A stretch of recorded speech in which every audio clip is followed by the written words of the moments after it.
All right, welcome back to Problem Solver Politics. I am your host, Cardinellis, with Cody the Oracle. Hey, everybody. All right, Cody, I know, I hit my mic stand there. That was kind of an amateurish intro, but whatever. Cody, tell us what we're talking about today.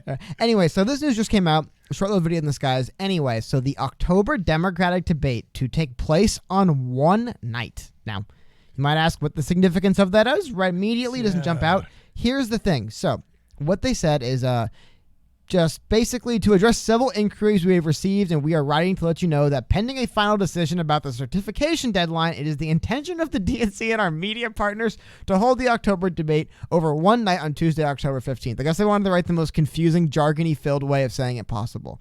What's the significance, people would ask? So that means, and it looks like no one else, so it looks like these are the people we're looking at. There's going to be 12 people on the debate stage come that Tuesday night. Now, for those of you guys, I believe I was looking into this. That would be the most amount of people on the debate stage at one time during this process. During 3 debates of people yelling over each other, vast discrepancies in talk time, meaningless tangents about things that don't matter, a lack of moderation, all of that stuff, this should be the biggest show of the disaster. Disaster is one word. Yeah. I mean, there's a few things. Now, this is what it could mean is I want to just show this, of course. A lot of people have seen this. This was the breakdown of talk time from the third debate. And you'll look at it and you'll see that, of course, our boy Andrew Yang down there at 7.9, barely even just under 8 minutes. But you'll notice at a certain point, realistically, it was Biden, Warren, and then Booker got his shots in. But for the most part, Biden and Warren went back and forth. The two front runners went back and forth. I believe the DNC and some of the candidates said they were happy to hear this was going to be on one night. And I have to look, and what I read in from that is the DNC is basically saying, we are happy that Joe Biden gets to dominate the debate stage with Elizabeth Warren again, because they did it last time. But the weirdest thing about this to me was, one last thing just to kind of add the context to it, is I remembered, and some of you guys remember this as well, leading into the last debate, there was talk if there was going to be more than 10. If there was going to be 11 candidates, they were going to split it to 2 nights on ABC, they said. That was the plan. And it would have been, and people were almost saying, like, I don't necessarily want to see Tom Steyer at the debate, but if it means we have 2 debates of only 5 to 6 people, that's not so bad. Okay. So I was doing some digging into that, and I found a really interesting article, which I think, to be frank, kind of sums up what we're seeing here. So this is where it starts in the article. This is an article, I believe, from CNN Business, but this is really funny. So, having one night is the priority, one aide associated with the leading campaign said. We are fine if it's 11 on one night, but if it's just one night. So, this is where it gets interesting. The aide explained that not knowing the definitive night of the candidates' debate is problematic. We are all running national campaigns, the aide said, and to find out who is on stage and which night we are on until 10 days out is insanity and frankly unacceptable. So, it seems like the last time ABC had the audacity of suggesting maybe we can't moderate 12 people on stage at once, one of a leading campaign's aides, one of the frontrunners raised hell basically at the DNC. Are you kidding me? I don't know what night I'm on. I don't know what stage I'm on. But then it gets even better in this article. This is an old article too, and I love this. So, during the NBC and CNN debates earlier this summer, viewership was higher on the second night. This was partly attributed to a greater number of high-profile candidates being on stage on night 2, each time the result of a random draw. But Fridays are different. TV viewership is typically lower on Friday nights, so a Friday debate is much less appealing to the campaigns. The prospect also holds little appeal inside ABC. There is a sense for us that one big event is better, a source of the network said, a point of view shared by others there. In the meantime, the uncertainty makes the debate more difficult to plan from a production standpoint. If only 10 candidates make the cut, ABC and its Spanish language network partner Univision will have the distinction of holding the first debate of the primary season. Okay, sorry. So that ended up happening. So what I wanted to highlight, a lot of people are asking, why are they doing it? It's going to be a mess. Who's going to have a chance to talk? This defines clown world. This defines clown world. You got to understand, I've grown up and seen what real, please, Gen Zers, younger millennials, you've never seen real debates. You've never seen real primaries because in your living memory, you've only had 15 to 20 jokers trying to, I don't know, run a presidential. Now you run a presidential campaign because you want to sell a book or you want to get a senator seat, or you just want more Senate, people to know who you are. You know, it used to be people ran for president to win the presidency. There was 3 or 4 of them because there was really only about 3 or 4 people that we took seriously. They all debated in relatively substance-filled debates. Every once in a while, there was kind of like a joking thing that was done. But I mean, you could name these debates. You could name the debates as you named court cases like Lincoln v. whoever, JFK v. Do you remember whoever. Lincoln versus? No, but I'm by the way, by virtue of the fact that I'm saying whoever, obviously I'm not remembering too well. And that is a famous debate. But there's like, what was it? It was like Mondale versus Reagan. You know what I'm saying? Because like really everybody knew those were the only 2 people who were taken seriously. And now freaking like this is I mean, how many did we have on stage in 2016, Cody? We didn't break 20, but there was 15 or 16 Republican candidates. I think there was a big Republican. I have to do some more digging. I think there was a big Republican mess debate once or twice. The difference was because I remember Donald Trump said, "I don't even know why." I'm not even gonna do a Trump impersonation. I can't even try it. But he was like, basically, He started out the debate saying Rand Paul shouldn't even be here. He hasn't qualified. And it created an awesomely awkward moment. As much as I totally love Rand Paul, I recognized he just got silverback gorilla slammed. Dude, that's how you take over the room, man. We got to make that emote, silverback gorilla slam. Okay, you know what I'm saying?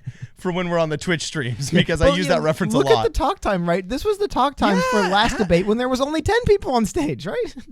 I mean, think about it. If there's 12 people on stage, if you want to give every person 20 minutes, which is probably what's required for somebody to flesh out good ideas relative enough to the American population. What is 20 times 12? I mean, we're talking with commercial time in excess of 300 minutes. Well, look, nobody even broke 20 at the last debate. Yeah. So, if we all wanted to give everybody Biden time. No, let's go for the mean here. If we wanted to give everybody Harris and Buttigieg time, 12 minutes. Okay. 12 times 12 plus 30 or 40 minutes of debate. This ain't an event. It's a marathon. Well, no, it's a 4-hour clown show. Like Circus Vargas doesn't take that long. Well, like I said, I believe the direct quote from here we go. Our goal has always been to expand. It's from the DNC. Our goal has always been to expand viewership, and we believe that one night worked well for this last debate. Really? They believe it worked well for this last debate? It's funny. Everyone I spoke to said that didn't seem to work well. How about the people on stage? Even Pete Buttigieg said, this is why debates have become unwatchable.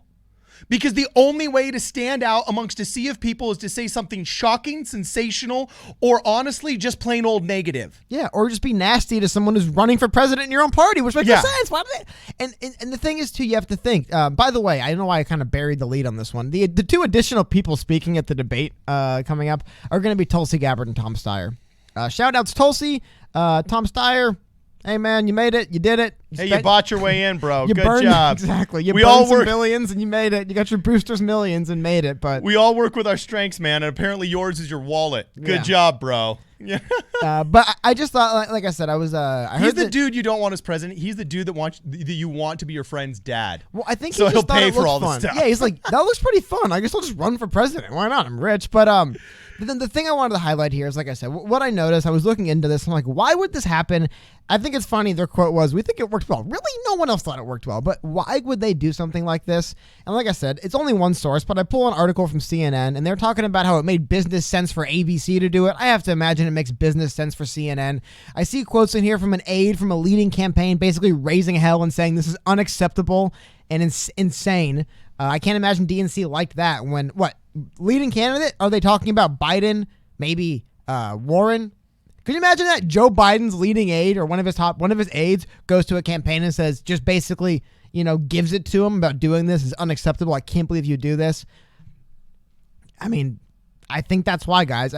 I don't think it's in the interest of having the best, fairest, most well-ran debates that give us the best thing. I think it's in the interest of keeping the top campaigns happy and keeping the TV execs happy. I mean, to me, it seems like when ABC had the audacity of suggesting this, nobody liked it.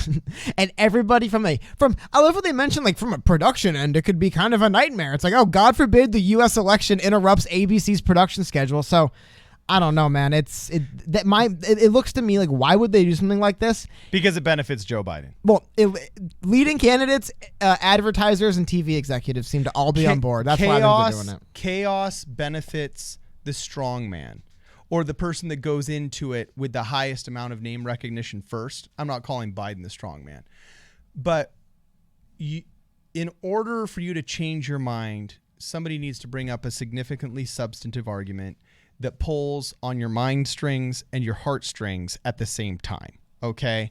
You're never going to get that chance as long as you have a stage full of clowns. You'll just see this clown world, you'll tune out, and you think, I'm a Biden guy, I'm a Harris guy, I'm a Warren girl, or whatever. It's not going to work. It's going to benefit the people on top. It's just another example of how the mainstream media outlets are in the bag as DNC establishment propaganda, and you need to pay attention more to alternative outlets.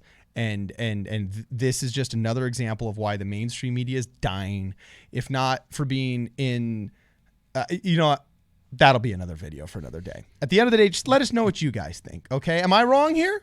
Are these guys wise? Is this a smart idea, having 12 guys on stage? If so, I'm open to new interpretations.